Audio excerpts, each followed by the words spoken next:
একদিন আপনার মা আর আপনাকে ফোন করবে না। আজ হয়তো তার কথা শুনে বিরক্ত হন, ফোন না ধরতে ইচ্ছে করে, কিন্তু একদিন আপনি নিজেই অপেক্ষায় থাকবেন। মা যদি আর একবার ফোন করত, একদিন কেউ আর বলবে না তোর মুখটা কেন শুকনো লাগছে, কিছু খেয়েছিস তো। যে মানুষটি নিজের সবকিছু বিসর্জন দিয়ে আপনার মঙ্গল চেয়েছে, নিঃস্বার্থভাবে ভালোবেসেছে, সে আর থাকবে না। আপনি চাইলেও আর সেই ভালোবাসার ছাই ফিরে যেতে পারবেন না।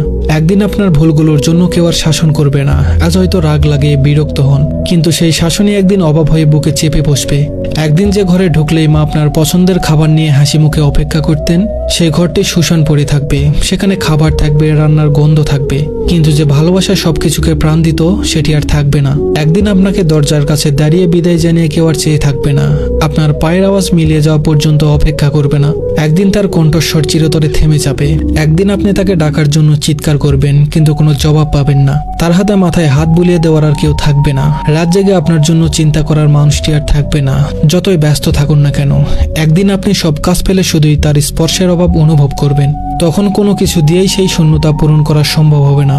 সময় খুব নিষ্ঠুর, এটি থেমে থাকে না, কাউকে ফেরত পাওয়ার সুযোগ দেয় না। একদিন শুধু স্মৃতির মধ্যে তাকে খুঁজতে হবে, তার পুরনো গলার স্বর রেকর্ডে শোনার চেষ্টা করতে হবে, পুরনো ছবিগুলো হাতে নিয়ে বোবা কান্না করতে হবে, কিন্তু কিছুই আর ফিরবে না, কেউ আর ফিরে আসবে না।